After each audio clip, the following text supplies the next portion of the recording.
Soy hijo único. Mi madre me crió solo. Figura paterna no tuve más. La empecé a tener en los sacerdotes que conocí en mi vida, porque fueron muchos, y entre ellos, por supuesto, Bosa Más Vidal. Monseñor va en comunicado y nadie sabía qué iban a hacer conmigo. Interpelan al capitán del Covadonga y dice: aquí esto está lleno, aquí no cabe nadie. Y el gobierno le exige que se tiene que llevar a esa gente ahí. 130. Sin pasaporte y sin nada, con la sotana que tenía puerta sucia de varios días presos.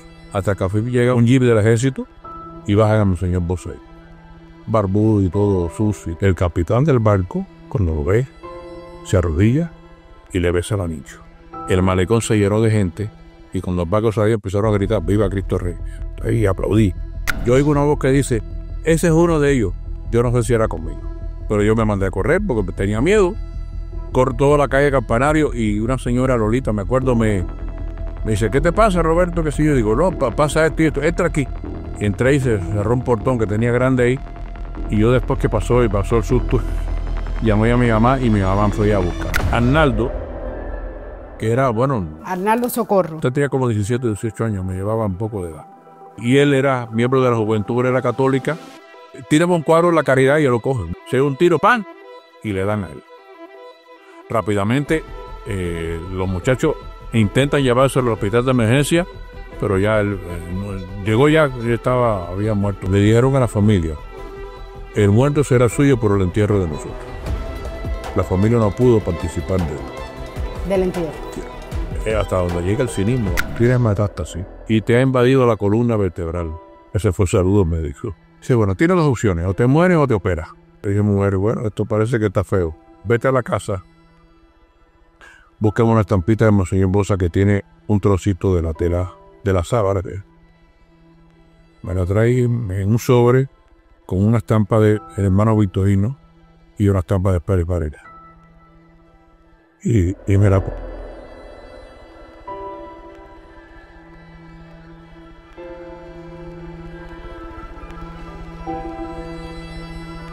Perdón.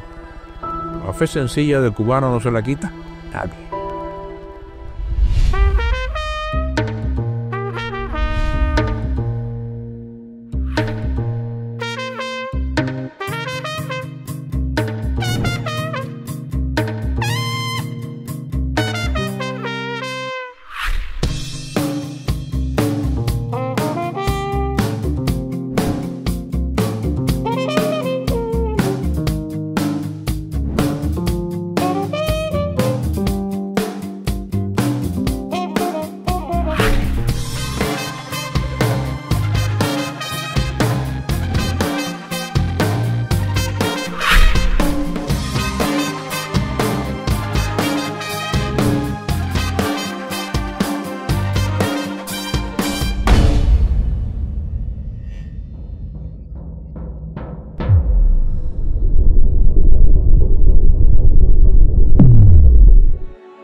Roberto Cortés Sainz nació en 1947 en el barrio habanero de Santo Suárez, en una familia profundamente católica, marcada por la música, la fe y la fortaleza de una madre que lo crió sola. Desde muy pequeño, Roberto fue monaguillo en la parroquia de la Caridad y alumno de la escuela parroquial fundada por Monseñor Eduardo Bosa Más Vidal, a quien conoció siendo apenas un niño. A lo largo de su vida, fue testigo privilegiado de uno de los capítulos más oscuros de la historia reciente de Cuba: la represión religiosa, la censura espiritual y la persecución a la Iglesia Católica tras el triunfo de la Revolución Comunista. Con admirable lucidez, Roberto revive en esta entrevista momentos decisivos como los días previos al 11 de septiembre de 1961, cuando el régimen prohibió una tradicional procesión mariana por La Habana, lo que provocó una manifestación espontánea de fe frente a la Iglesia de la Caridad que terminó con un saldo trágico: la muerte del joven Arnaldo Socorro a manos de fuerzas paramilitares del gobierno. A través de sus palabras emerge la figura profética de Monseñor Bosa Más Vidal, un pastor comprometido con los más humildes, creador de escuelas y dispensarios, defensor de la dignidad humana y finalmente exiliado junto a otros 130 sacerdotes cubanos expulsados sin pasaporte y sin juicio por el solo delito de no callar. Esta entrevista es mucho más que una crónica, es un acto de memoria, un homenaje a quienes sostuvieron su fe frente a la amenaza y un retrato de la resistencia silenciosa de cientos de cubanos que, como Roberto, no se rindieron ni se vendieron. Escuchemos con atención esta voz que sobrevivió al miedo, al exilio y a la mentira oficial. Escuchemos a un hombre que nos recuerda que, aunque intenten silenciarla, la verdad siempre encuentra el modo de ser oída. Hoy, en Voces de Cuba, Roberto Cortés Sáenz.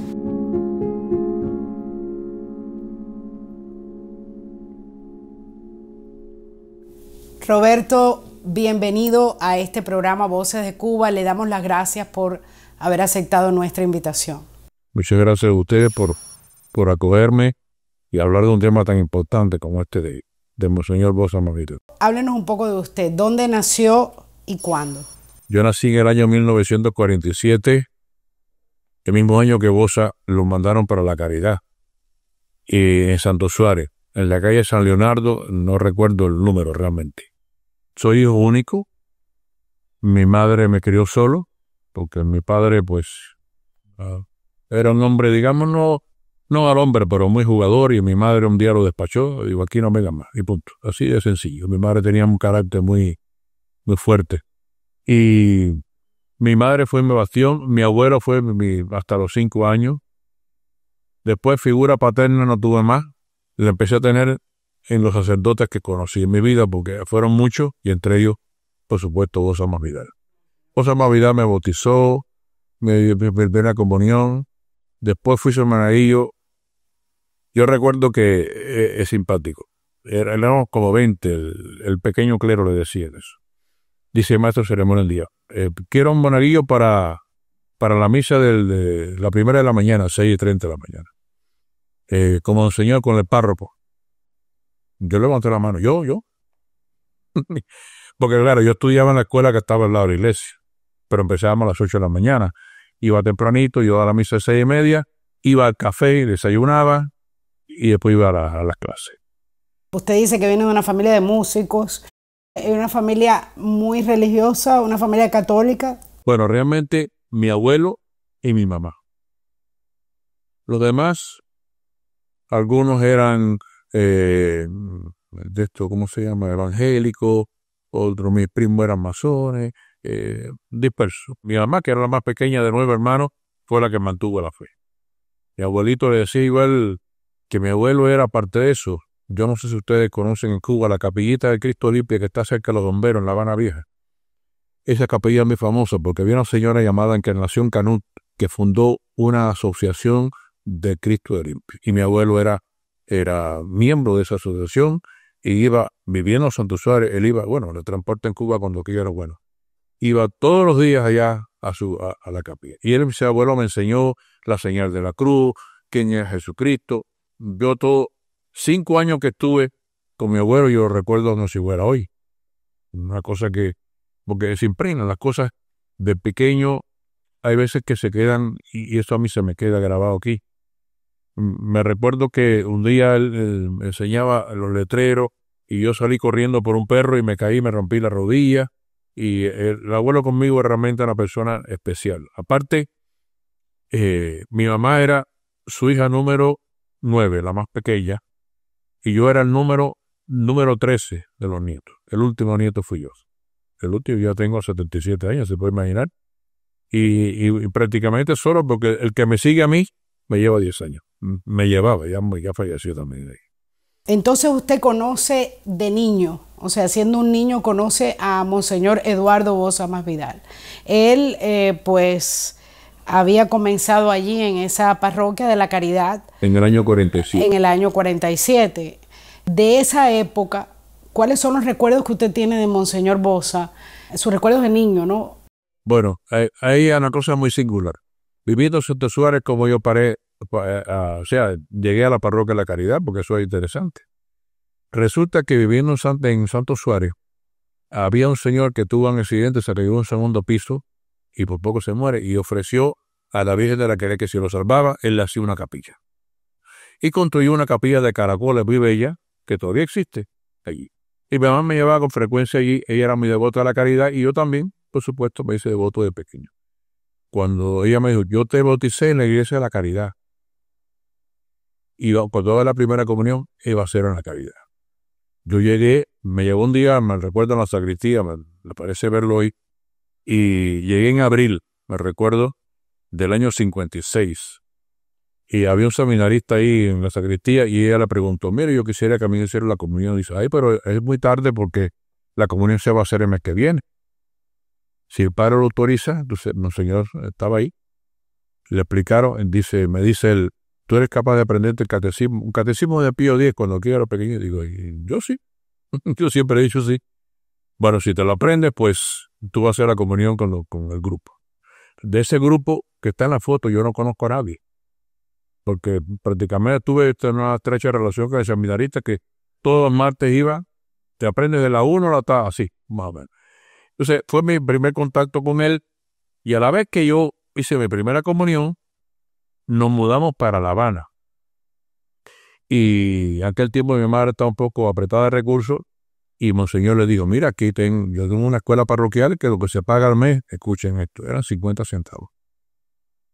Era como para decir que las cosas tienen valor, y punto, porque bueno.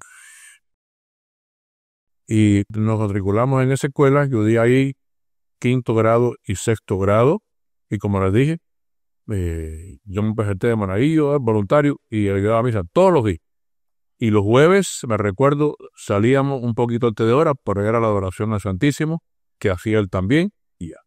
A partir de ahí ya esa iglesia para mí era mi casa. O sea, la escuela era la escuela parroquial que él fundó, que él creó, porque es lo más interesante de esto, que cuando él llega, la iglesia era la iglesia, pero no tenía nada. Comunidad. No tenía comunidad. Entonces él instituyó ahí, escuchen esto, los caballeros católicos. Me recuerdo la unión número 107, yo tenía una cantidad de hombres increíble. Las damas católicas de Acción Católica, los jóvenes, hombres y mujeres de Acción Católica Cubana, un grupo numeroso, 20 y pico, 30, era una cosa increíble. Entonces, él viendo la necesidad del barrio, porque era un barrio realmente un barrio pobre, él habló con 2 médicos, le dijeron, sí, nosotros podemos abrir un dispensario médico para las personas de la cuadra. En la iglesia. Al lado de la iglesia, atrás. Él dio un lugarcito ahí y hay un dispensario. Y la persona venía, se buscó patrocinadores y le daban las medicinas. Y entonces, bueno, se tropezó caminando por el barrio, ya siendo párroco él, se da cuenta que hay un barrio chino. Sí, un barrio chino que abarcaba las calles de Dragones, Zanja, Rayo, San Nicolás. Y dice, bueno, ¿y qué hacemos con estos muchachos que son de la parroquia, son de mi parroquia? Tengo que hacer algo por ellos. Y entonces, pues, se le ocurre la idea de invitar a 2 sacerdotes franciscanos de Nueva York si podían venir a trabajar con él en la parroquia. Pero sí, ¿cómo no? ¿Pero para qué? Dice, bueno, porque podemos abrir una escuela católica, parroquial igual, pero para niños chinos. Ahí aprenden español, religión y todo. Y abrió la escuela, estaba la sacristía por aquí, al lado está la escuela, que los chinos que tenían dinero en aquel momento construyeron una buena edificio, y ahí se fundó la escuela. Aparte de eso, no quedó ahí. Aparte de eso, él dijo, pero bueno, solamente los niños vienen, pero las personas mayores. El padre Pedro Wong estaba en Costa Rica. No sé cómo lo localiza y lo manda a venir. El padre Wong entonces atendía a la comunidad china, porque los franciscanos hablaban chino e inglés, no hablaban español. El padre Wong hablaba chino y hablaba español. Y ahí ¿El padre Wong era cubano? No. ¿O era chino? Era chino. Pero yo no recuerdo si era criado aquí en Cuba, como de los chinos que había en Cuba. Bueno, sí, en Cuba había una comunidad china grande. Muy grande. Entonces el padre Wong se vio muchos años de vicario de él, cantidad de tiempo, atendía a esa comunidad. Pero no contento con eso. pasaron los años y trajo de New York, se me recuerda, el padre Lee, otro chino, hablaba inglés y español muy fluido, lo trajo también. O sea que se formó, aparte de la parroquia normal, una comunidad china. Incluso, yo creo que todavía está. En la parroquia había, entrando por la calle Salud, había a mano derecha, entre entrar al coro, un cuadro grande de María, Reina de China, que lo donaron ellos y estaba ahí. O sea, porque se sintieran ellos parte de la parroquia. De la comunidad. Sí. Y llegaron a ver catequistas chinas. O sea, hubo una interacción muy grande, muy importante con eso ahí. Él, repito, era una persona muy inteligente. Lo que yo le decía, él era una persona muy callada. Él no tenía facultad de orador. Él, lo que sí, la pluma de él era incansable. Él tenía proyectos frente a la iglesia, había un terreno que él consiguió grande para hacer entonces la escuela de segunda enseñanza. Ya, eso ya pasó la historia porque llegó lo que pasó y no pudo ser. Ahora, esa escuela que él funda allí con la comunidad china, era una escuela donde iban no solamente los niños chinos, Bueno, normalmente iban casi todos los niños chinos porque los que eran chinos iban a la escuela parroquial. Ah, ok. O sea, la escuela parroquial era diferente a esta escuela. Diferente a la escuela. Y incluso no teníamos ni contacto, porque ellos tenían sus días y nosotros teníamos nuestros días. Sabía que existía ahí, incluso había monaguillos con nosotros que eran chinos, o sea, no había una interacción entre las. ¿Y él funda la escuela parroquial luego de haber fundado esta? No, mucho antes. Mucho antes. Mucho antes. Porque, o sea, en el territorio de la parroquia habían varias escuelas. Estaban las escuelas pías en San Rafael, estaban las hermanas oblatas, o sea, de color en Lealtad, las hermanitas Sagrado Corazón. O sea, él tenía varias instituciones. Pero él decía, no tengo una escuela para gente pobre, porque la escuela pía valía, bueno, Sí, 12 claro, pesos mensuales, pero pero para aquel tiempo 12 privado. pesos mensuales eran 12 pesos mensuales. Y entonces, pues, ideó la escuela. Le donaron el edificio, que después hicieron una biblioteca, normal. El edificio, entonces, los varones teníamos clase en la mañana y las hembras teníamos clase en la tarde. Después ese edificio, el sábado y el domingo, era para la catequesis. O sea que estaba todo concatenado y lo tenía previsto así.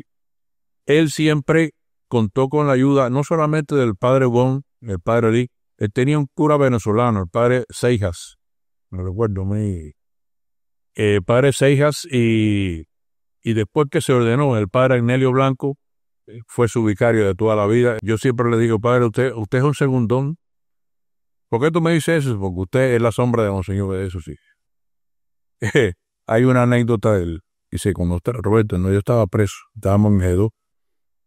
Monseñor me pregunta, ¿qué tú vas a hacer después? Dice, Monseñor, yo voy a asilarme. ¿Y usted qué va a hacer? No, yo voy para la iglesia. Decía, bueno, yo voy con usted. O sea que era una cosa que, porque él tenía no diré un carácter, una personalidad, aunque era callado, atraía. Un carisma. Respeto, admiración, la gente le tenía mucho respeto. Mucho respeto. Era un hombre de un calibre impresionante. Así con su figura tranquila, callada, que no hablaba. Él tenía un problema en los labios. Hablaba a mí así con los labios y era muy difícil a veces escucharlo, pero y la pluma de él era realmente muy ligera. En el momento en que triunfa el régimen comunista en Cuba, comienza una serie de cambios muy radicales. Sí. Usted era un adolescente en ese momento. Sí. ¿Qué recuerda de eso hasta la llegada del 11 de septiembre de 1960, bueno, cuando la procesión de la caridad, que bueno, vamos a hablar a profundidad de eso? Te diré lo siguiente. Mira, Monseñor Bosa ayudó mucho a esa revolución en sus inicios. En la iglesia se escondieron personas perseguidos del 26 de julio, se escondieron armas, se escondió todo. Y porque él entendía realmente que la dictadura de Batista en aquel momento, aunque era una dictadura de derecha y hizo muchas cosas por la gente, era una dictadura. O sea, usted podía no estar de acuerdo y después, bueno, mi padrino de bautismo le costó la vida. Él murió días antes del 13 de marzo del 57, murió el 5 de marzo, en el laguito apareció con un tiro a la sien, una pistola aquí, estaba implicado con los estudiantes universitarios. O sea, él hizo muchas cosas por ellos, pero cuando triunfa la revolución, hay unos detalles importantes que suceden. Primeramente, a la sierra se unió el padre Rivas, no me recuerdo el apellido, el padre Guillermo Sardiña, había unos sacerdotes que pidieron permiso a sus obispos y fueron a la Sierra Maestra porque pensaron que realmente esa revolución venía de devolverle quizá a la gente la paz, la tranquilidad, etcétera. Cuando regresan, ustedes saben que la prensa es la prensa, y le empiezan a hacer preguntas a Fidel de usted, ¿es comunista usted? No, yo no soy comunista, no, pero no, que sé yo. Y empieza a negarlo, a decir mentira, por supuesto, qué sé yo. Pero Monseñor Buso tuvo la visión larga, muy larga, y empezó a escribir. Y me recuerdo lo siguiente. En el año 60, la iglesia lanzó una campaña que decía, tu niño será cristiano o ateo, no recuerdo bien. Era la cara de un niño así, y nosotros de los de la escuela salimos por todo el Vedado con unas alcancías y repartiéndose por todas las calles del Vedado, me recuerdo, y La Habana. Bueno, a nosotros nos tocó el Vedado. ¿Y qué hizo la revolución? Sacó el mismo niño y un cartel que decía, tú serás patriota o traidor. Tú decides que sí. La cosa se empezó a poner un poquito fea. Entonces, ¿qué ocurre? Él escribía y publicaba en la prensa. En Prensa Libre, periódico Prensa Libre. En el periódico Prensa Libre. Lamentablemente yo sé eso, no los archivos, eso no sé, me imagino que lo habrán votado, pero él escribía, aparte escribía mensualmente, semanalmente el boletín parroquial. Una cosa increíble ahí. Resulta que los agostinos tenían la Universidad Santo Tomás de Villanueva. Y Fidel evidentemente estaba chocando con los americanos, etcétera, etcétera. El padre John Kelly, que era el rector y párroco del Cristo, habla con el obispo, con el cardenal, si era posible que hubiera algún sacerdote. Resulta que Monseñor Bosa era doctor en filosofía y letras, el que sea más indicado para eso, y le propone a la universidad. Y entonces, bueno, acepta y va para la Universidad de Villanueva. El primer roce que tuvo un señor ahí con el gobierno de frente fue lo siguiente. Viene de visita a Anastas Mikoyan a Cuba y va a la plaza, al Parque Central donde está la estatua de Martí y a ofrecerle un homenaje. Entonces, estudiantes de la Universidad de Villanueva van para allá a contrarrestar y bueno, el comunismo no, en fin, todas aquellas cosas. Y acusan a Bosa y a la universidad de evidentemente pues estar haciendo acciones contra la revolucionaria, que ya fue el primer roce. Según sus escritos en Prensa Libre y en los pastorales que hacía, recuerdo un escrito muy famoso que decía, esta revolución será comunista, sí o no, o sea, escritos que molestaban al régimen. ¿Y por qué? Porque resulta que de los obispos que había en aquel tiempo, él era uno de los más jóvenes. Ya todos los obispos que había en esa época eran ya mayores, eran ya muy ancianos. Ya el cardenal Artigas pobre ya no podía más realmente. Evelio Díaz era el obispo coadjutor de La Habana, lo habían nombrado para ayudarlo, también una persona muy mayor. Y entonces Bosa era fresco, era acabado de edad con Monseñor Domínguez, pero Monseñor Domínguez era muy pacífico. Vaya, no. Pero Monseñor Bosa no se podía callar. Y resulta que las condiciones se estaban dando para que él hiciera lo que hizo. La gente habla mucho del Covadonga, pero antes del Covadonga hubo una expulsión de religiosas, empezaron a intervenir el colegio y la votaron. Sí, eso es previo del Covadonga. Previo del Covadonga. El Covadonga fue la tapa al pomo porque se creó la circunstancia de la caridad para eso. Y esto es una cosa muy notable que la gente quizás no lo sabe. La procesión no era un acto político. Se hacía todos los años, se recorría por todas las calles de la parroquia y terminaba con una misa en el Capitolio, en las escaleratas arriba, una misa. Era lo último. Entonces, eso era costumbre. Siempre el domingo siguiente a la fiesta de la caridad. Ese año, como de costumbre, el monseñor llama al Ministerio del Interior y pregunta, y sí, le dan permiso, como no hay problema. Entonces, la idea era la misa de 5 y después la procesión. Y ese día... ¿La misa se iba a realizar en el Capitolio? Sí, como siempre, se terminaba la misa al final. Recibe una llamada de que el permiso estaba, pero se tendría que hacer la procesión a las 7 de la mañana. Eso fue el sábado. Monseñor decía, no tengo tiempo, ya no, ni prensa ni nada, yo no puedo avisar a nadie, suspendemos la procesión. Y ponen las puertas de la iglesia, suspendida la procesión. No sé. Eso fue un detonante. Porque primeramente los mismos jóvenes de Acción Católica, de la Juventud Obrera Católica, los feligreses como tal, eso realmente le molestó. Y, que yo siempre digo, nadie me lo ha corroborado, pero yo digo que fuerzas de ellos mismos también provocaron ese choque. También lo provocaron ellos adrede, o sea, para que se produjera lo que venía. Exactamente. Fíjate si es así, que yo recuerdo que muchos carros de policía los viraron al revés. Los carros que ponían la compañía de electricidad, antes venían unos carritos en la calle, los viraron, bueno, cerraron el tráfico. Ese día fue un día realmente muy funesto. El monseñor llama a mi mamá, le dice, no manden a Roberto y a los muchachos por la tarde, porque esto se va a poner bien feo. Bien feo. Pero y así fue. Cuando él pone en la puerta de la parroquia, sí, se ha suspendido la procesión. Sí, sí. La reacción de la feligresía es, tenemos que hacerla de todas maneras. Tenemos que hacerla de todas maneras. Y por eso es que la gente se reúne de forma espontánea. Sí, espontáneamente. En la misa de 5, que el padre Bazán fue la que estaba celebrando casualmente, él empieza a dar la misa y se empieza a notar una multitud afuera. Por eso yo digo que también esto fue provocado. Una multitud afuera rara. Bueno. Y a medida de la misa se empieza a poner disparos. La Caridad es una construcción de unos anchos de pared más o menos. Todavía ustedes se ven los huecos de los disparos. Yo no sé si se lo habrán quitado, pero bueno, se quedó como... ¿Quiénes dispararon? Afuera los milicianos y los paramilitares, eso que habían allí. Ya eso se puso ya feo. Se puso feo y la gente empezó a reaccionar.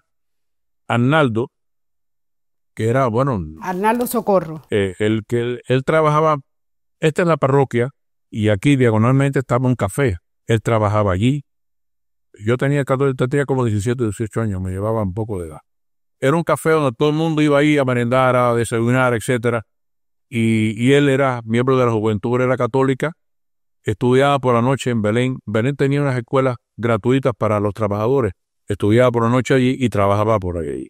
Socorro tendría como 17 años. 17, 18 años tendría más o menos por ahí. Él sale y bueno, se une al conglomerado que... Y era parte de la parroquia. Sí, como no, de la Juventud Obrera Católica. Había un núcleo de la Juventud Obrera Católica allí. Tiraba un cuadro de la Caridad y él lo coge, un cuadro del frente por frente. Y en esa confusión, porque eso yo no sé cómo podría explicarte. La calle Salud es una calle que va, por ejemplo, de aquí a la puerta. Allí hay casas, acera, y aquí está la parroquia, acera. El espacio es realmente, ahí solamente puede pasar un vehículo. Aparte de que los vehículos que están estacionados. O sea, muy estrecho. Y entonces, la masa de gente era grandísima. Le tiran un cuadro, él lo toma, y en el fragor de la gente, cuando están brillando la carro de policía, se da un tiro, ¡pam! Y le dan a él. Rápidamente, los muchachos intentan llevárselo al hospital de emergencia, pero ya él llegó, había muerto ya, qué sé yo. Eso enardeció más a la gente y aquello fue realmente, Dios mío. Entonces las fuerzas que estaban allí, por eso digo que estaba provocado, empezaron a dar golpe cabilla a la gente. Eso fue terrible ahí. La iglesia... Los militares estaban vestidos de civil. No, civil todo, civil todo. La policía hizo un acto de presencia entre comillas, pero se fue. Todo era civil. En el fragor de esto, el padre habilitó la sacristía para que la gente viniera, pues saliera del templo. El padre Bazán.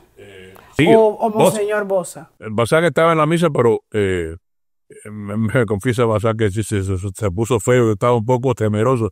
Bazán estaba recién ordenada también, era muy joven. Entonces, Bosa mandó a habilitar la sacristía para que todo el mundo fuera ahí. Cerraron la iglesia después y la cosa pasó y pasó. Al día siguiente, ahí empieza la especulación y comienza a fraguarse el drama. Cuando Monseñor sale a la anunciatura a hablar con el nuncio y explicarle, lo meten preso. Ya, lo meten preso.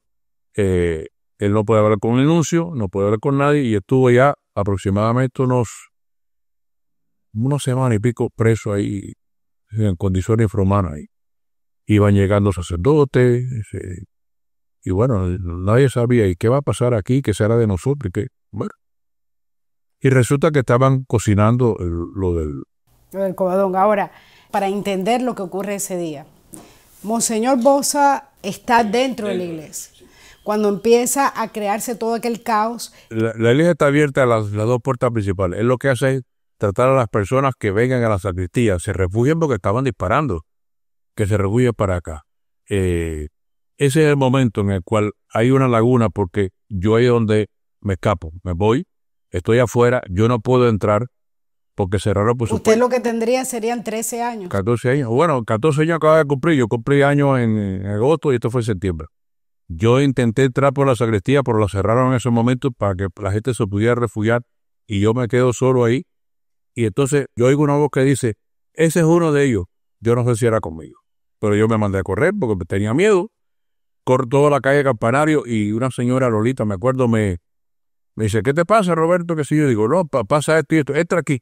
Entré y se cerró un portón que tenía grande ahí y yo después que pasó el susto, llamé a mi mamá y mi mamá me fue a buscar. Me fue a buscar, quédate ahí tranquilo, yo te voy a buscar, aparte que me regañó porque yo decía, voy al cine y me fui para otro lado. Pero mira, esto del 11 de septiembre fue la explosión y que fue fabricado, yo insisto que fue fabricado, no fue una cosa que, no, fue fabricado. El día del Parro, en agosto, el día 8 o el 10 por ahí, se celebraba en la catedral siempre un evento importante. Él ya era obispo, como siempre nos llevaba en el carro a mí y otro hermanillo o solo, vestido incluso con sotana, que sé yo, en la misa pontifical que se hacía en Misiones. Cuando salimos de la misa, en toda la avenida del puerto así, estaban llenos de unas gente con palos y cabillas afuera, grandes. Y entonces algunos jóvenes salen, el padre Ernelio incluso salió con su sotana y todo, y se empezaron a fajar por la gente. Hasta que el señor le dice, entren para la catedral, entren y ciérrenme la puerta. Llaman a la policía, se aparece el señor aquel que era jefe de la policía, el comandante Efigenio Almejeide, llega allí. Él entra, usa una gorra, verá para arriba, me acuerdo. Y el señor Bosa, ¿dónde está? Yo soy, qué sé yo. Yo le doy garantía a usted para que se vaya, y el pueblo no, dice, no, usted está equivocado. Yo quiero que usted le dé garantía a todos esos jóvenes que están aquí, si no yo salgo. Yo no voy a salir hasta que yo salga. No, pero digo, no, esto está dicho ya, usted se puede ir y si quiere seguimos las cosas como están, pero si usted lo da garantía para la vida de estos muchachos, yo no me voy de aquí. Y así lo hizo, le dio garantía. Quitaron a la horda de gente, se fueron la gente, y entonces, ¿qué hizo él? Habló con las personas que tenían carro, que fueran saliendo los jóvenes, fueran llevándoselo. O sea, eso fue humillante. O sea, por eso yo digo que esto estaba todo preparado para provocar que esto, porque ya realmente Bosa era una molestia para ellos. Era una molestia. Y desde su voz en la universidad, influenciando a los jóvenes, evidentemente, porque en la parroquia, a la gente pobre, a la gente sencilla, ese hombre era una molestia. Y entonces, que era la única voz del episcopado. Bueno, él aquí y Pérez Cerante a Santiago, que hablaron, ahí hay pastorales que cuando usted lo lee dice, Dios mío, esto hicieron estos sacerdotes en aquel momento, porque era valiente. Yo hoy veo, por ejemplo, en Nicaragua, veo lo que está haciendo Ortega con los obispos y los curas que lo está llevando uno a uno, pero en aquel momento fueron 131. La iglesia se quedó prácticamente sola. Yo recuerdo que la iglesia de Caridad, mi parroquia, se quedó cerrada varios días hasta que por un esfuerzo de renunciatura, pues los padres canadienses que estaban en Matanzas vinieron y abrieron de nuevo la parroquia. Y empezamos a ir otra vez como siempre. Ahora, volviendo a la procesión, las personas se dispersan luego de que... Después que mataron a muchachos, a Socorro. La gente salen, incluso algunos llegaron hasta el Capitolio en procesión, solos por su cuenta. Pero ahí se dispersaron, la policía los dispersó y qué sé yo, y ya después que hubo un muerto, ya las personas pues con miedo, por precaución, no sé, ya que se empezó a dispersar rápidamente, porque también por su vida, evidentemente. ¿La parroquia continúa funcionando de la misma manera después de eso? Estuvo cerrado unos días, pero después se abrió y se siguió continuando. Bajo vigilancia, uno los veía en la esquina, etcétera, pero... Tengo entendido que en el entierro de Arnaldo Socorro, personeros del régimen hacen ver como que Socorro trabajaba para ellos. No, le dijeron a la familia, el muerto será suyo por el entierro de nosotros. La familia no pudo participar del entierro. Porque era un arte de la revolución, que lo había matado un cura falangista de la azotea. hasta donde llega el cinismo. Le digo, la tarja que está ahí, yo quisiera que alguien me la fotografiara un día y me la mandara para acá. Ahora, matan a Socorro, las personas de la parroquia sabían que él era parte de la parroquia y que era parte de la Juventud Obrera Católica. Exacto.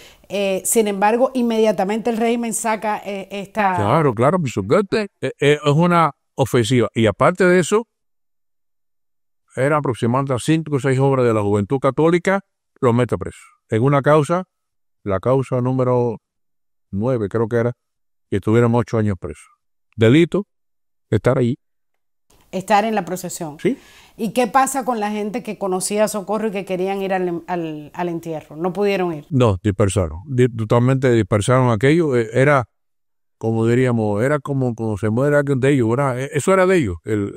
Todo el paripé, etcétera, que había, era un entierro de un revolucionario que lo mataron. No, digo que se le da a la familia, muerto saben ustedes, pero nosotros es el entierro de nosotros. Ellos querían crear un escenario, pero no solamente eso, querían crear la desconfianza. Sí, desconfianza y miedo. Porque cuando ocurre eso, cuando rearon las iglesias, mucha gente no fueron más.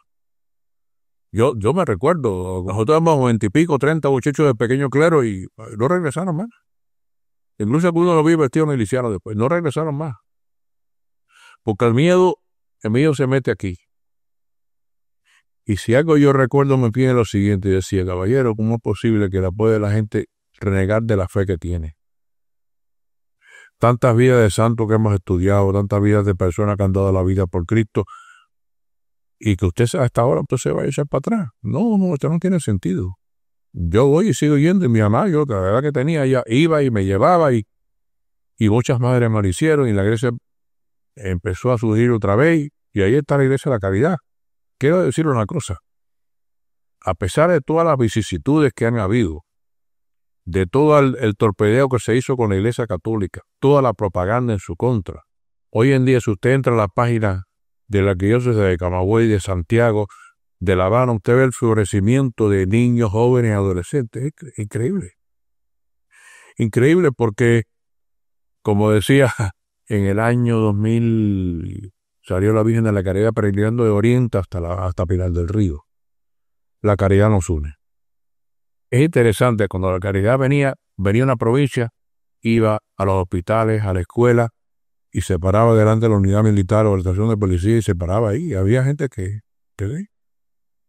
o sea que la fe de un pueblo, la fe sencilla, natural, no la fe comprometida. No, la fe sencilla del cubano no se la quita nadie.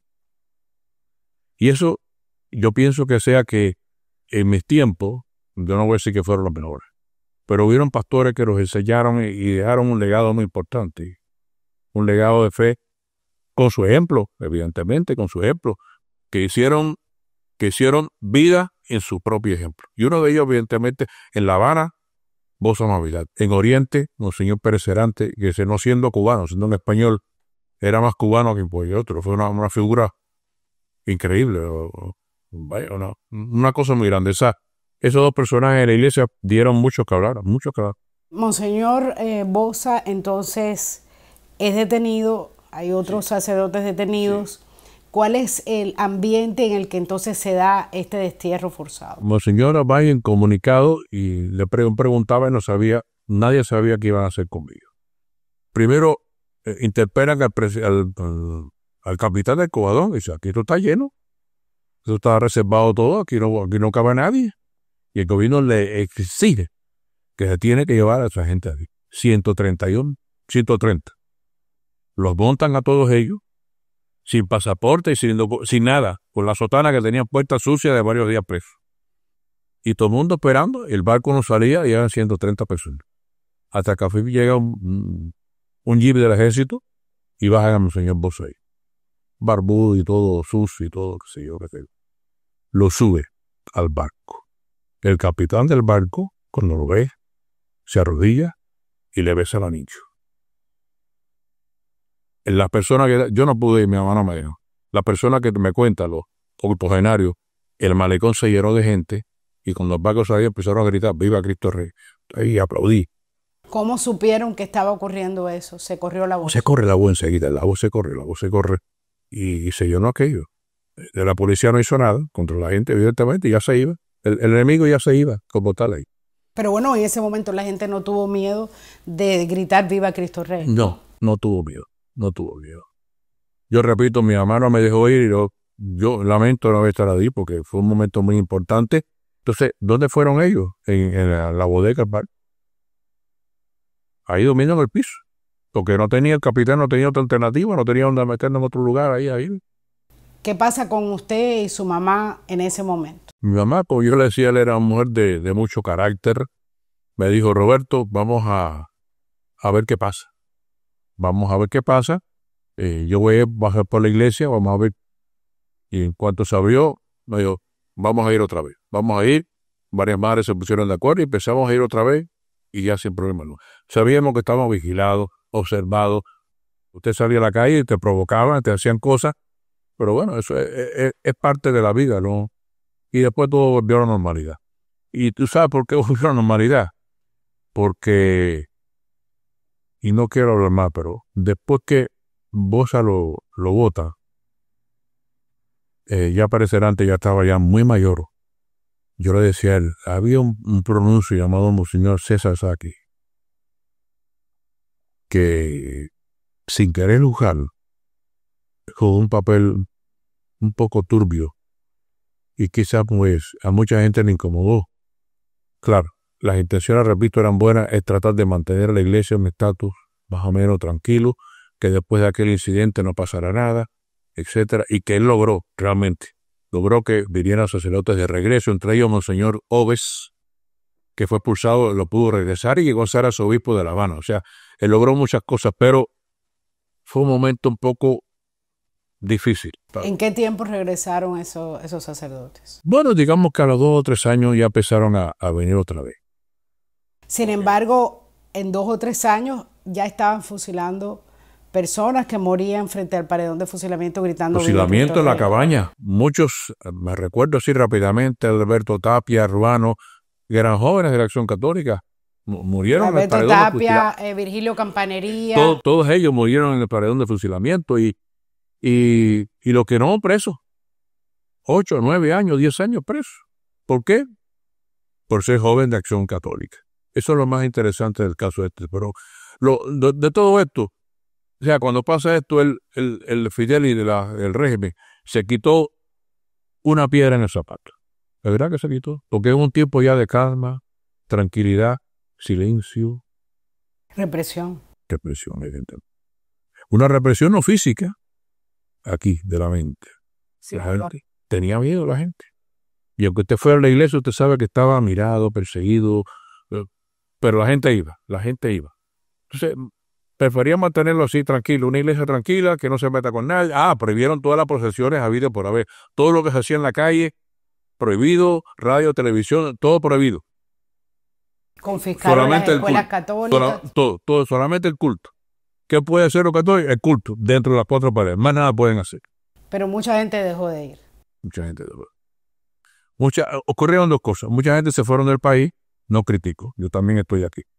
Se fueron del país mucha gente cogieron miedo y se cambiaron de bando. Que esa gente cambiaron de bando sencillamente no tenían a Cristo en el corazón. ¿No? Si lo llegan a tener, no hacen eso. O sea, estaban porque era la moda, porque era bonito, no sé. Pero muchas personas que conozco, que aparentemente eran comprometidas, se fueron. Otros no. ¿Qué tiempo siguió viviendo usted en Cuba? Yo estuve viviendo hasta el año 1996. Usted sabe que yo soy un Peter Pan frustrado, ¿no? Cuéntenos eso. Mi mamá habla con Monseñor Bosa, le dice que la situación está, en fin, que ya no quería que... Y Monseñor dice, bueno, sencillamente esto es muy fácil, vamos a hacer esto, vamos a relación con Monseñor Walsh aquí en Estados Unidos, y me mandan a hacer el pasaporte, convencen a mi papá que autorice la salida, y todo. Recibo no era visa, ahora me recuerdo, se me olvida, es un documento de la KM que decía, el señor fulano está autorizado a entrar a los Estados Unidos. Eso fue octubre del 61. Las cosas se pusieron un poco tensas en octubre. Ese año se empezaron a poner las cosas malas, empezaron a cerrar los vuelos, y ya después se distanció la cosa y mi mamá dijo, ya no te vayas, me da miedo ya que te vayas, quédate conmigo, y me quedé ya bien. Yo hice mi vida, crecí, bueno, me dediqué a montar 15, gané mucho dinero con eso, conocí a mi esposa, me casé, y lo más curioso de esto es que mi esposa vivía a 2 cuadras de mi casa. Y yo la conocí porque yo le monté los 15 a la prima hermana de ella, que era de la parroquia. Y ese día incluso yo tenía otra novia. Y ahí la conocí, porque resulta que la niñita que regaba las flores, ella es hija de ella. Tenía 3 años, chiquitica. Y entonces, pues, yo la estaba instruyendo, tienes que hacer esto y esto y esto. Y ella vino, dígole, señora, perdona, pero ella va a hacer lo que yo le diga, no lo que usted quiera. Me dijo, pero qué pesado usted, esa es mi esposa. Y construimos una vida. Entonces resulta que en el año, no sé, no recuerdo cuál, el hermano de ella manda una lancha para acá, para Cuba, a buscar a su familia y a nosotros. Será en el 80. No, en el 80. Cuando el Mariel. Bueno, cuando el Mariel me van a buscar a la puerta de mi casa, llega un policía. ¿Cuántos de esta casa se quieren ir? Mi cuñado se había apuntado con la escoria. Roberto, vámonos, digo, no. Se había apuntado como escoria, sí, qué cosa tan terrible. ¿Verdad? Dice el policía, no preguntó por Rolando, dijo, ¿cuántos de esta casa se quieren ir? Pero mira, mi mujer tenía 30 años, buena moza, joven. La otra muchachita, la mayor, estaba desjuntando, ya era una teenager, mi hija chiquita, pero no estaba nacido, claro. Yo decía, yo escuchando radio, las cosas, yo no quiero meterme con 3 mujeres, sino, no, me dio miedo, la verdad. Me dio miedo.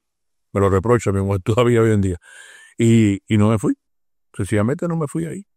La embajada del Perú, vámonos, llegaron a mi casa mis amigos, vámonos, digo, no me voy, yo me voy al día que Dios quiera, y punto, no voy a hacer más nada. Esa experiencia suya como católico, sí, en esa Cuba transformada en un país ateo, en esa Cuba donde se envilecía diariamente a las personas, donde se deshumanizaban las políticas públicas, donde la represión al pensamiento, a la expresión, eran el pan de cada día.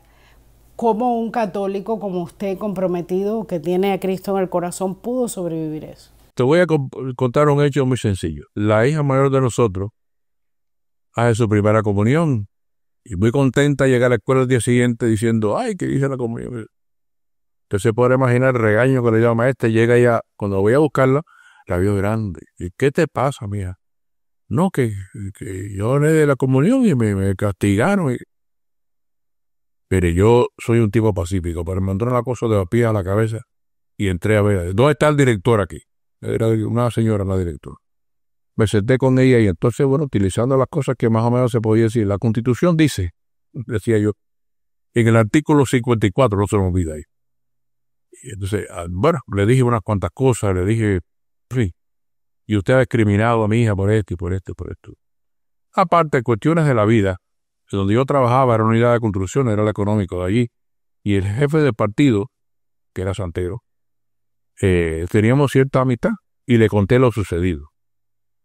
El tipo se puso bravo, y la destituyeron, para que tú sepas. Mira tú qué cosa más interesante es ahí. Bueno. Entonces, la vida mía como tal es la siguiente. No me voy del país, tengo que hacer mi vida aquí. Yo era contador de la Escuela de Comercio de Terán. Matriculé en la universidad, licenciatura en Control Económico. Plan de trabajador. Por la noche, que era mucho más fácil, no tenía la atención de la juventud comunista, etcétera. Termino mi carrera, incluso en el trabajo me da facilidades, etc.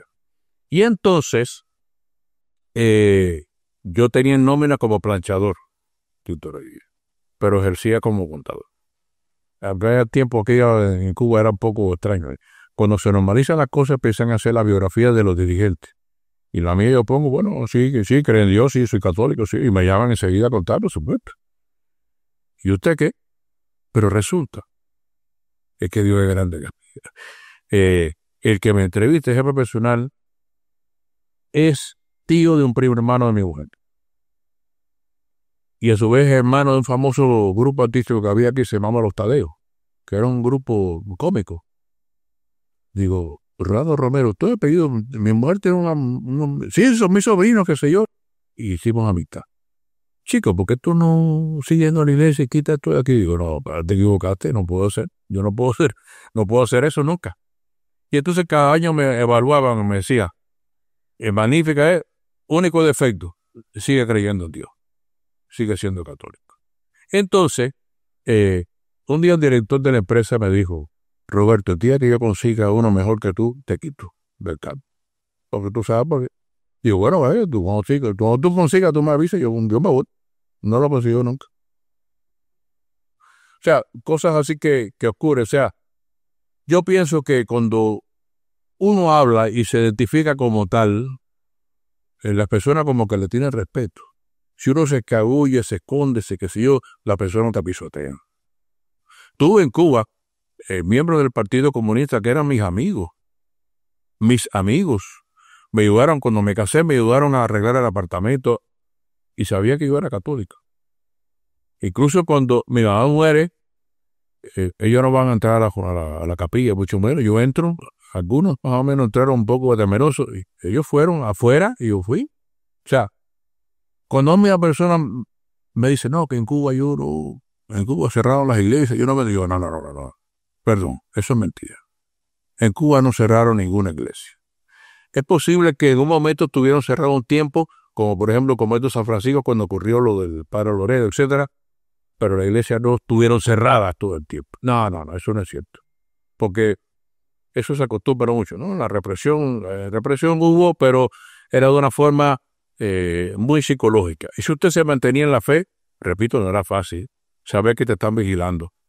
Bueno, a mi mujer la acusaron una vez porque si a usted es un proselitista, la acusaron en el comité, porque ella el domingo en el catecismo llevaba a los hijos de nosotros y unos cuantos más del barrio. No, es que la señora no puede ir, yo se la llevo. La acusaron de proselitista. O sea, vivir con esa angustia es realmente muy, muy, muy difícil. Pero mire, se hace por Cristo. A mí a mí se no me preocupa. Mi familia entonces, en el año 94, nosotros éramos miembros del movimiento familiar cristiano, nos escogió para ir a una reunión centroamericana.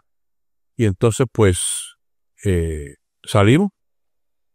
Y yo realmente cuando salí estuvimos en México, Guatemala, Salvador y aquí. Estuvimos un mes aquí. Y las cosas de la vida son así. Bueno, resulta que me invitan a una audición en Radio Paz. Me recuerdo que fue en la iglesia de San Michael en la calle. Ahí, a la calle no, ahí afuera. Ahí. Y me dijeron, te vamos a entrevistar de lo que usted hace como matrimonio en Cuba. Pero te va a acompañar un sacerdote contigo. Y dije, está bien. El sacerdote era Monseñor Romano. Nos presentamos. Yo trabajaba en Cáritas, Cuba, y recibíamos correspondencia. Yo sabía quién era Monseñor Román, pero no lo conocía. Bueno, no.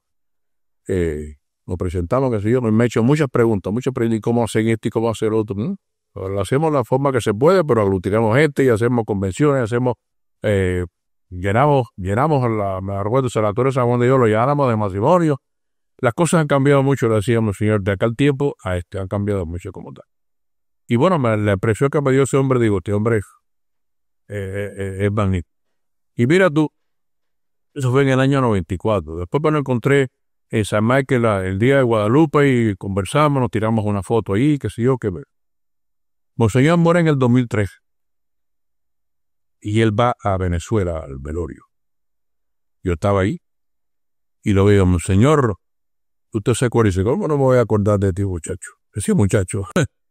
Y ya, bueno, y así o sea, en esa circunstancia conocimos a Monseñor Román. Pero, ¿en qué momento usted sale para Venezuela? Salimos en el año 96. ¿Por qué salimos? Porque yo realmente, como te dije, vinimos en el 94 y vimos las cosas como eran. Mi hijo estaba a cumplir ya la edad militar. Yo tenía realmente miedo que yo no quería que ellos pasaran lo que pasaba a nosotros. Esa cosa tan horrible, porque tenía miedo que ellos fueran incluso a renunciar, en fin.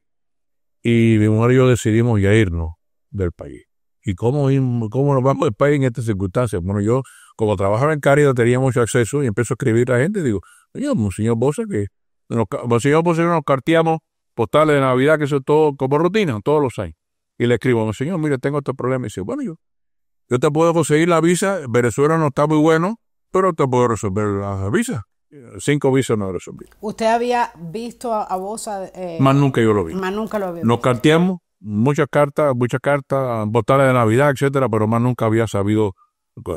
Cuando nosotros salimos a Venezuela, mi esposa me dijo, te voy a hacer un regalo y vamos a salir el 10 de agosto, mi cumpleaños. Yo decía, no, chicas, 18, el 10 de agosto.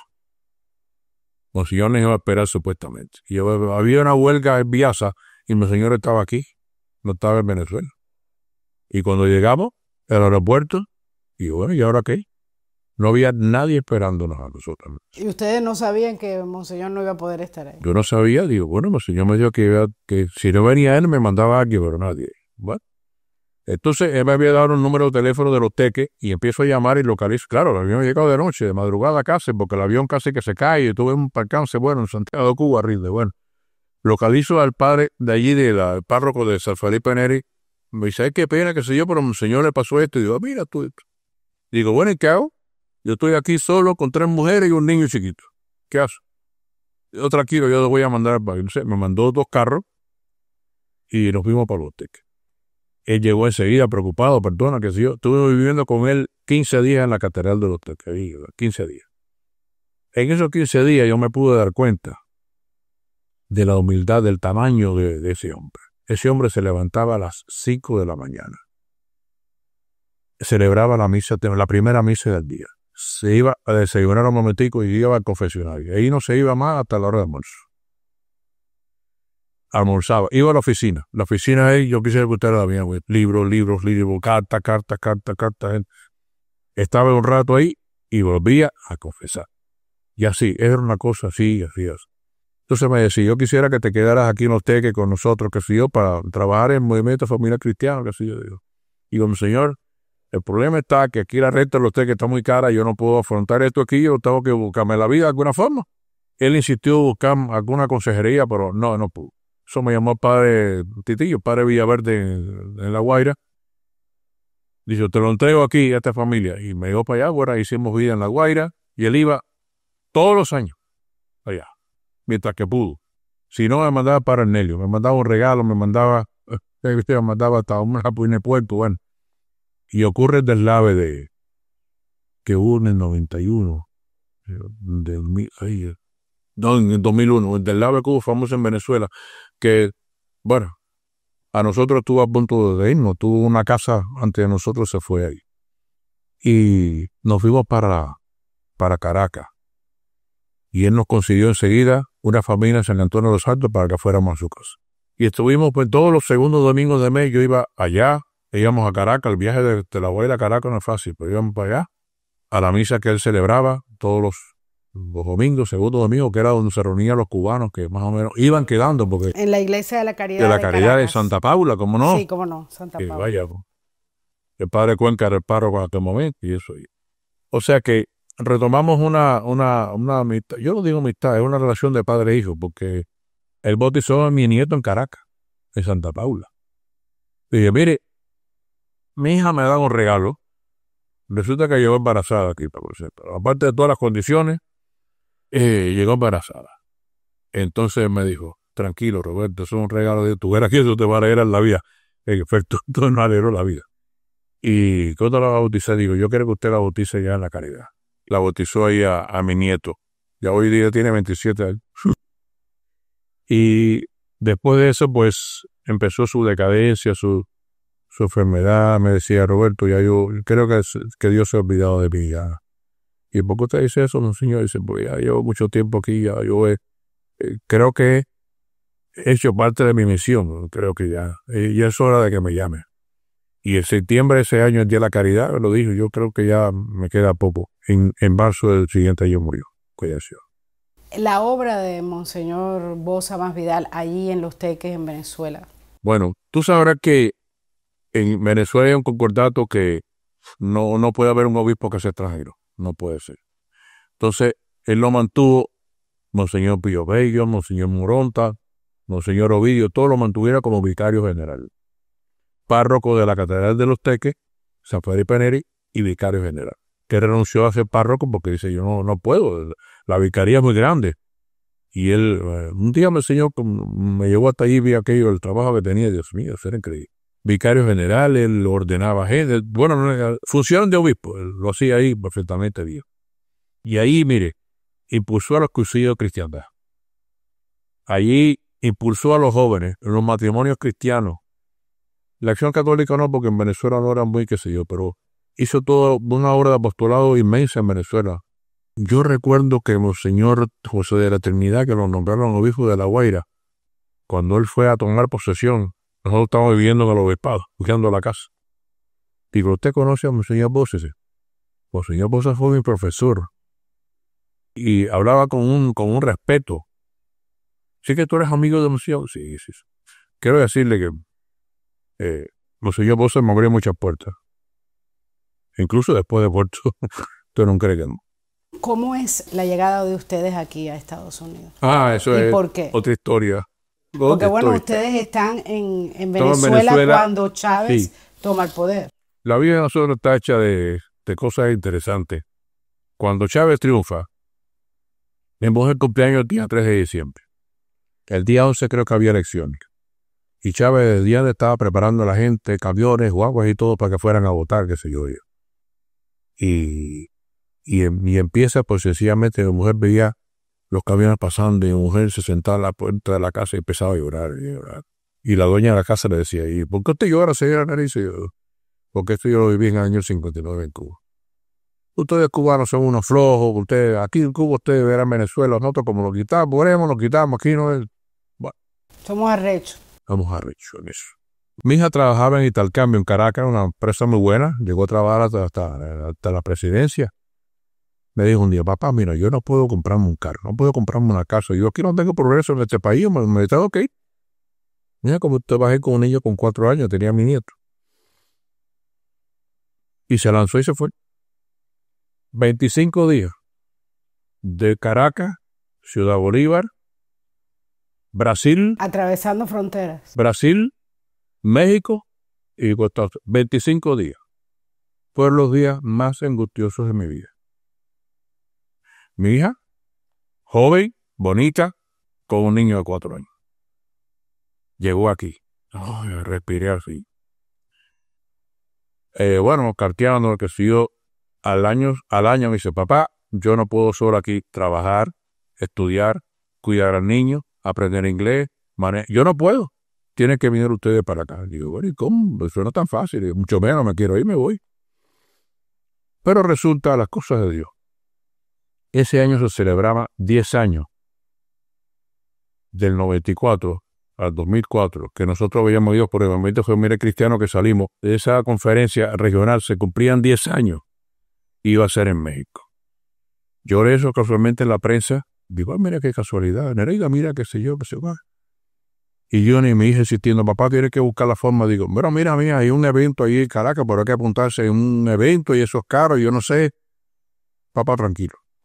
Mi hija trabajaba en Vicky Baker. Ella habló con la dueña. Y la dueña dijo, yo te voy a prestar el dinero. Le prestó, creo que fueron como $5,000, le prestó. Me mandó el dinero. Pagó el curso. Y eso es otra historia interesante. Fuimos a la Embajada de México y la embajada me dijo, no, ustedes no van a tener visa. Pero mire que tengo el evento. No. Llamé al evento. Yo me había inscrito. Y del de México para la Embajada de México en Caracas le autorizaron la entrada de nosotros. Y llegamos al evento, asistimos al evento. ¿El evento era en la Ciudad de México? En la Ciudad de México, en el edificio de Banesco, una cosa preciosa, grandísima. Estábamos alojados en una casa que nos habían recomendado unos padres venezolanos ahí cerquita del aeropuerto, nos tenían ahí alojados. Al final del evento, con mucha pena, dije, padres, nos vamos para la frontera. Dice, pues ten cuidado que la gente, que el río, que yo no voy a brincar en ningún río, yo voy a caminar ahí, seguro. Llegamos a la frontera, pagamos $2, brincamos y llegamos aquí. Mi mujer estuvo 8 días presa en la frontera y yo estuve 9. Ella la soltaron primero y yo después. Fue la única Semana Santa que yo no pude asistir. Coincido en esos días. El domingo de resurrección salí yo. Y bueno, llegamos aquí.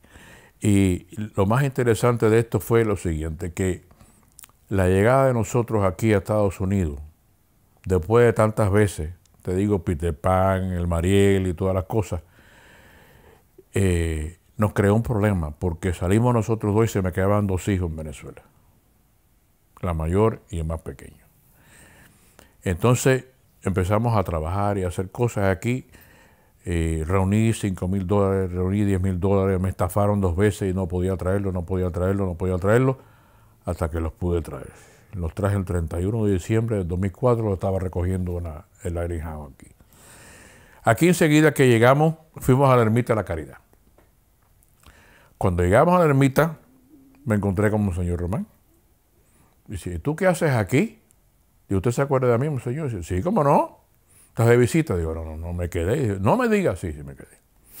¿Y qué vienes a hacer aquí? Digo, no, vengo aquí casualmente, Monseñor, porque cumplo años de casado el día 25 de agosto y quisiera separar una misa. Dice, sí, ¿cuándo es el 25? Está bien, ok.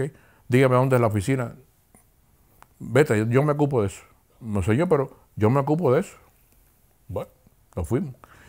Regresamos el 25 de agosto y estaba puesta la intención. Él no estaba.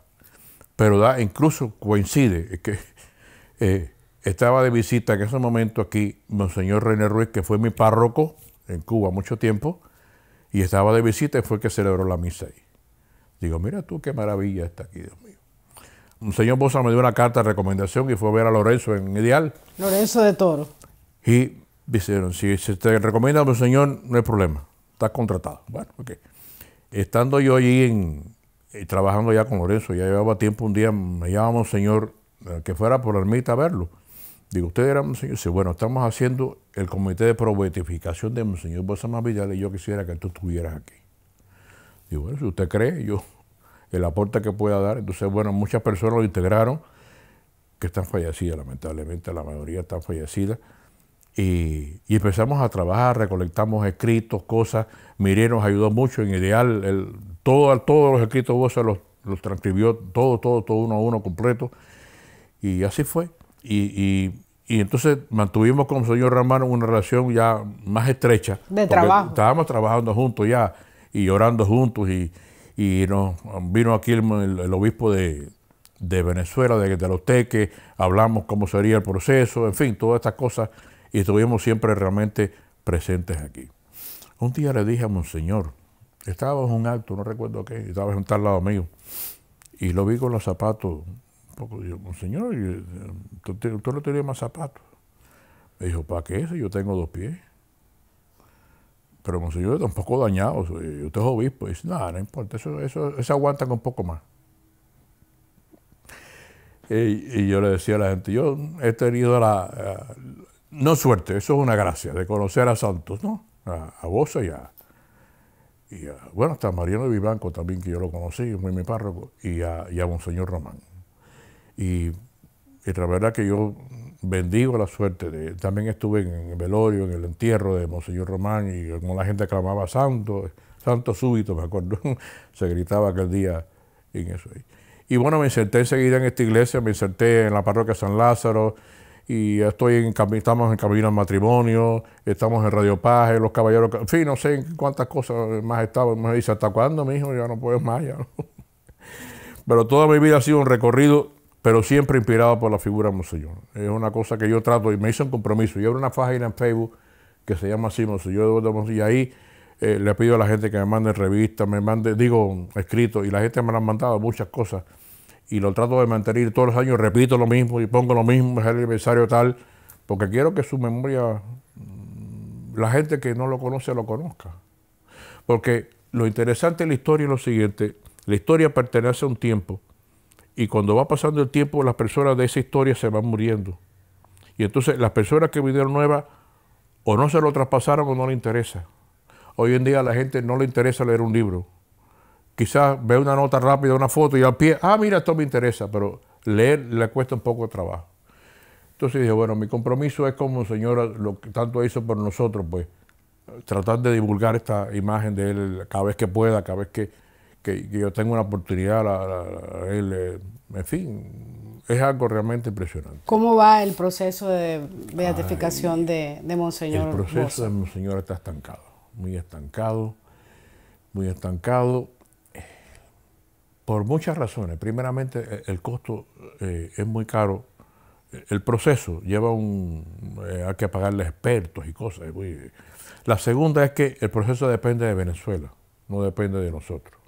Aquí se hizo, Monseñor Román, reunimos cartas, bueno, la labor que hizo Miret es increíble. Germán Miret. Todos los escritos que hizo Monseñor los sacó de la revista, fotos, mandamos todo, testimonios, nos entrevistaron, a muchas personas nos entrevistaron, todo se lo dimos en las manos, ahí lo tiene. Y bueno, el 15 de agosto del año 2012, no recuerdo, está por ahí, se abrió la causa, hubo una ceremonia en la Catedral de los Teques y todo ahí, pero ahí se quedó. Entonces yo le digo a la gente, señores, mire, cuando Dios quiere, será. Cuando Dios quiere y Monseñor quiera, que Monseñor no le gustaban los halagos. No. Él había hecho una promesa que si algún día lo elegían obispo, él no quería ser obispo. Él tenía una sotana blanca, raída. Los primeros viernes de mes salíamos a dar la comunión a los enfermos. Yo iba con él muchas veces. Otra vez iba con Arnelio, pero iba con él. Raída. Hay veces hasta con mal olor. Era sin afeitar, un pobre. Él no se ocupaba. Cuando lo hicieron obispo, aquello fue un problema. Le mandamos a hacer un escaparate para acomodar las vestiduras. Y él decía, esto es necesario. Entonces, ¿por qué él acepta? Porque Juan XXIII personalmente le mandó una carta diciendo que él tenía que aceptar. Tenía que aceptar.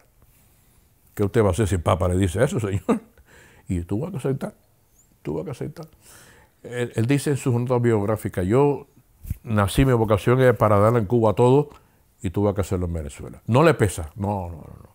Cuando él muere, hay dos canciones. Cuando salí de Cuba, de Luis Aguilé, y La Guantanamera. El himno de Cuba y el himno de Venezuela. Y lo enterraron en la cripta de los obispos, con la promesa de que un día cuando Cuba sea Cuba y se caiga el sistema, que él quiere reposar en la tumba, en el panteón de los obispos en Cuba. Es su derecho, lo merece. ¿No considera usted que todo lo que escribió Monseñor Bosa Masvidal durante su vida, esos escritos que son tan vigentes, sí, parece que lo hubiera escrito actualmente, sí, pueden ser importantes para la juventud cubana de hoy? Sí, para la juventud, para la familia, para los cubanos. Bosa era un martiano increíble. Bosa era un martiano, admiraba a Martí y a Félix Varela de una manera increíble. Tengo muchos escritos de él ahí. Yo quería elevar un poco la figura de Monseñor, no la que se conoce un poco, él como patriota, como cubano ejemplar. Sus tres amores, pues, Cuba, la Virgen de la Caridad y la Iglesia, por supuesto. El hecho que más se conoce a Bosa es porque lo votaron en el 61. Pero Bosa era otra cosa. Bosa era un profeta, el profeta del exilio. Mire, decía Monseñor Román que cuando tenía 17 años él iba a la Caridad a confesarse con Bosa. Yo no lo conozco, por supuesto, que voy a conocer yo a Monseñor en ese momento. Él iba allí a confesarse con él.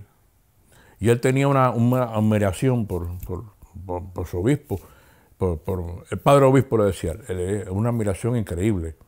Y hizo grandes esfuerzos. Él habló, consiguió dinero. Lorenzo de Toro dio una cantidad sustancial que la recogimos porque en definitiva Maribela tiene una cuenta específica que está ahí cogiendo telaraña porque Lorenzo hizo mucho por Monseñor Bosa. Tenía mucha afinidad con él, mucho cariño. Cuando yo llegué allí, digo, mira, Lorenzo, aparte de ser contador, yo escribía en Caracas, en el periódico 2001, escribía en La Religión, un periódico que había en Caracas de católico. Y yo, sí, a ver qué tú escribes. Él era así un poco.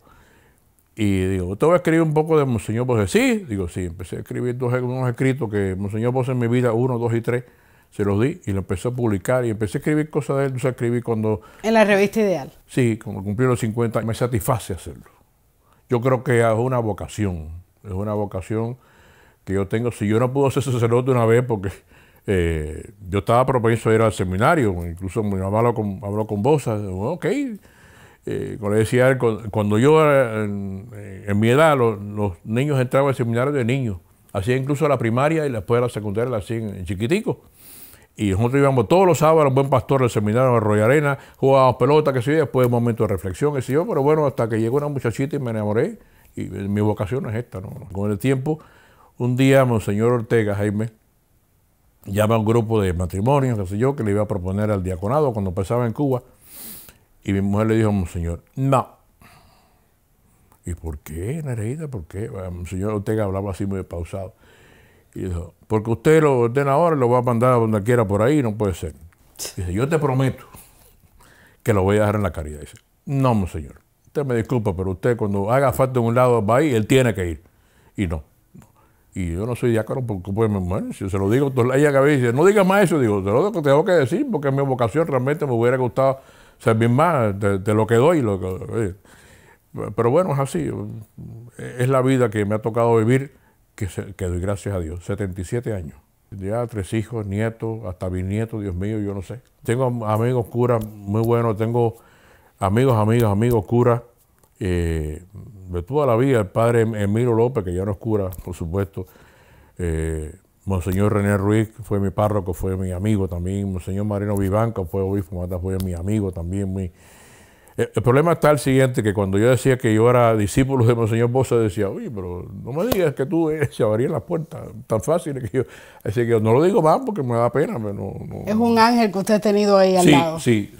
Roberto, ¿qué ha sido para usted la fe?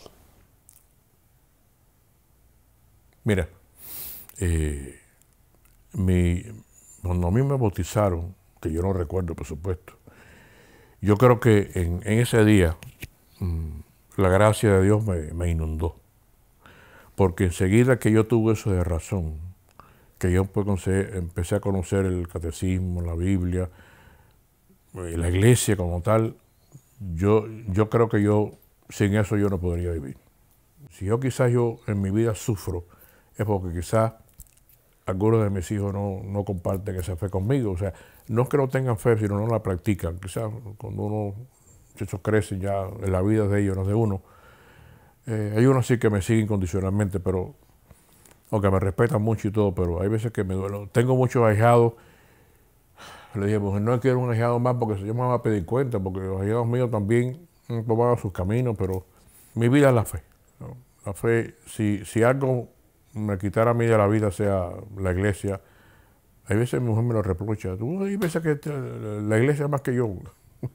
Yo sé que ya lo hace con buena intención, pero la fe para mí es todo. Yo por la fe lo puedo dejar todo. En Venezuela sufrí una decepción tan grande. Yo ya dije, bueno, voy a llegar a un mundo libre donde voy a poder celebrar mi religión con fe.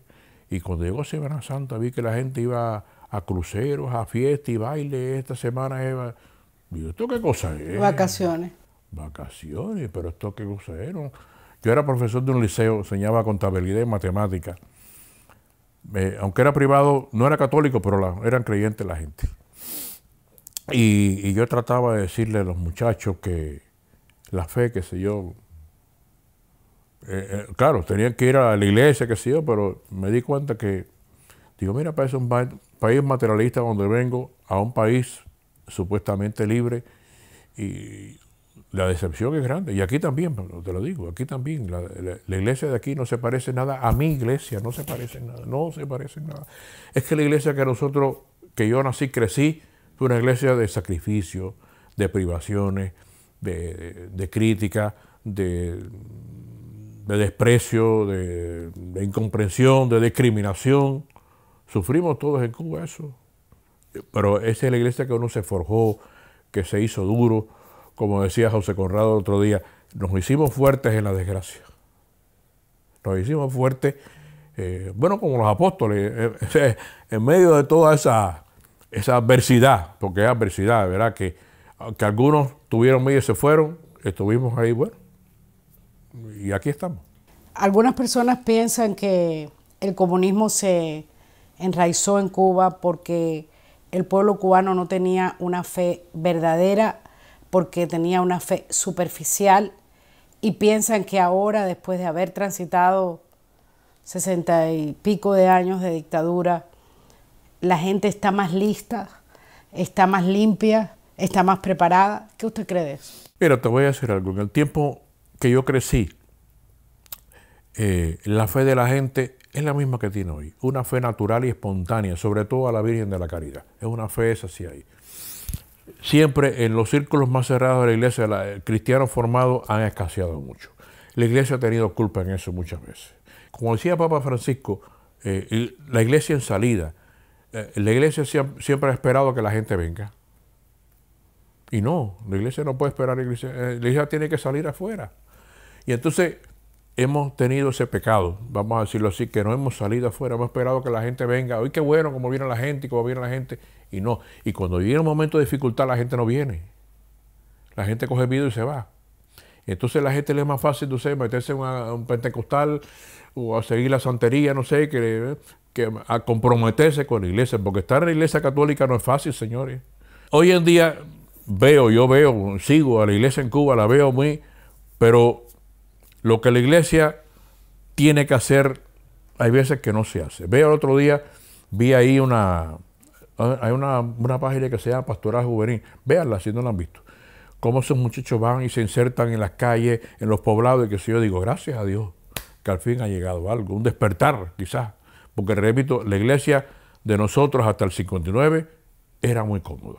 Esperaba que la gente viniera porque se llenaban los templos. Quizás no eran los más comprometidos, pero se llenaban los templos. La devoción popular en Cuba siempre ha existido y existirá. La influencia de la piedad popular, no es que sea en Santiago incluso, no. Piedad popular, que creo en la caridad, en San Lázaro, Santa Bárbara, en la Merced, en regla. Y punto, y no me saque de ahí. Y yo voy a la iglesia y pongo misa y yo bautizo a mis hijos. Y yo, hasta ahí. ¿Usted va a misa los domingos? No. Yo voy a misa cuando es funeral y eso ahí. Pero tienen fe. Y eso lo demostró, te repito, cuando la Virgen de la Caridad recorrió toda la isla. Es increíble, caballero. Llegó a la Universidad de La Habana. Llegó. Padres dominicos la llevaron arriba. Y aquello se repletó de jóvenes. Estoy hablando años 2000 y pico. O sea que la fe del cubano existe. La fe del cubano no se la quita a nadie. No se la quita a nadie. Y gracias a Dios la iglesia que hoy tiene obispos más jóvenes, está Eloy ahora nuevo, muy joven, que sé yo, pero y la iglesia, los obispos están envejeciendo, y Dionisio también. El otro día me decía, Roberto, ya no puedo con las piernas, ya tengo que predicar, ponme una silla. Estuve en San Lázaro no hace poco, ya no puedo, ya se está envejeciendo. Hay que ver qué obispado hace falta que renueve, que encienda una chispa. Hay curas valiosos. Ese Alberto Reyes, por amor de Dios, ese cura me decía, digo, ¿tú no tienes miedo? Yo creo que te vas a preso. Y dice, no, me tiene mucho respeto. Las cosas no son iguales que el 61. No son iguales, no son iguales. El padre que está de Rogelio, que está allá en el cobre, hay muchos curas valiosos, muchos, y la gente lo sigue, La fe en Cuba, esa fe que nosotros pensamos comprometida, quizás no se va a ver mucho en Cuba, pero la fe de la gente existe. Y es lo que hay que batallar, y es lo que hay que luchar. Y el obispado nos tiene que ayudar a eso, los obispos tienen que ayudar a eso, son los pastores. Porque nos ha enseñado a hacer una iglesia clerical. Y el problema es que a los laicos que incluso se les han dado la libertad, pero nosotros mismos somos los que, padre que usted cree, padre que... Y bueno, son los pecados propios de nosotros. Es la iglesia mía que la quiero como sea, con defecto, como sea. Es mi iglesia una santa católica, apostólica y romana. Voy a contarle algo que yo no lo he dicho a nadie, porque hay veces que no me gusta hablar muchas cosas personales, pero del año pasado. Yo siempre paseo la columna porque en Cuba tuve que cargar mucha agua. El dolor de la columna era horrible, me operaron la cadera, ok. Y me siguió los dolores. Y el doctor mío me hacía pruebas y el dolor se consistía hasta que el día el doctor me dijo, tú tienes que tener otra cosa porque es imposible, hemos hecho tratamiento, terapia y tú sigues igual. Bueno, me mandan a hacer un CT scan, qué sé yo. Y si yo veo una cosa rara aquí, yo no me gusta esto, no entiendo lo que estoy viendo ahí.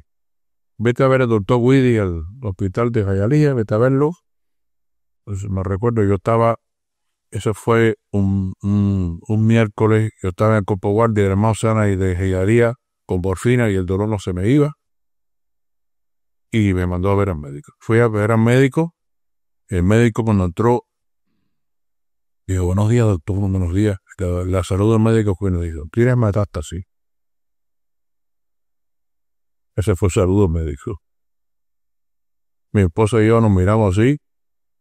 Dígole, ¿y qué se puede hacer? Dice, bueno, tienes dos opciones, o te mueres o te operas. Digo, bueno, ¿y si me opero cuándo podría ser? Dice, eso era un viernes. El lunes te estoy operando ya si tú quieres. Doctor, pero esto es tan urgente. Sí, es urgente.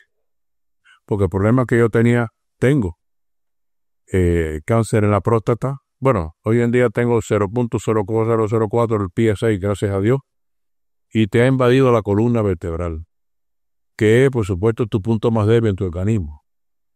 Entonces yo te tengo que limpiar eso ahí, y así fue.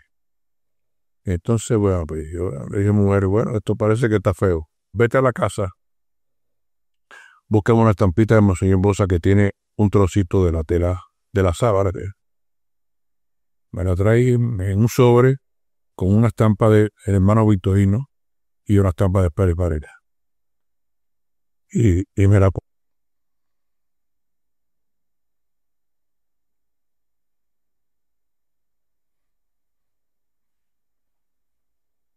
perdón. Y me la pones en la almohada. Bueno, él me dijo, la operación es muy difícil. Yo voy a hacer todo lo posible para que salga bien, pero es un riesgo muy grande. Eso fue el día 7 de agosto. El día 10 era mi cumpleaños. Me operó. Salí de la operación. Y la cosa cómica es que cuando yo salí de la operación salí hablando en inglés. O sea, el inglés y yo hablo en inglés gramatical. Leo, escribo, pero me cuesta un poco todo. Salí, dice mi mujer y mis hijos que salí hablando en inglés. Digo, mamá, tú. Entonces el doctor vino y me dijo, el primer regalo de cumpleaños que te voy a hacer es que tú puedas caminar. Ya cumplí un año, el doctor me dijo, ya no quiero verte más por aquí. Y la doctora Anjola me dijo, estás muy bien, gracias a Dios tú eres. Mi mamá dice, eso es un milagro de Monseñor Bosa. Yo no quiero llegar a tanto, soy mucho pero de que quizás termino. Porque yo la tenía fea. Yo pienso que esto que me pasó a mí es algo realmente milagroso. Yo entré en la operación con un PSA de 168. Cuando me operaron bajó a 58.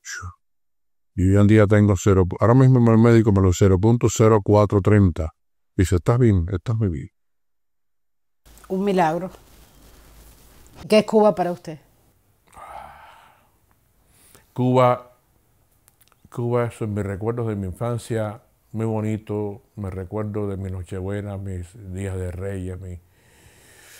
Te cuenta, yo te decía que era el nieto número 13. Cuando llegaba Reyes, fíjate tú en Cuba en ese año, me celebraba, me daban juguetes en día de Navidad 25 y el día de Reyes. O sea que en América Latina los Reyes son en las dos fechas, porque era el niño de la casa. Yo tuve esa infancia tan bella, rodeado de viejos, pero muy abrigado de mucho cariño, muchas cosas. Quizás me faltó un padre que no hizo lo que tenía que hacer, pero mi mamá suplió y mis dos padrinos de bautizo y confirmación murieron trágicamente. Mi padrino de confirmación era un muchacho comprometido a la Acción Católica, murió en un accidente aquí, cuando se fue del país se murió aquí.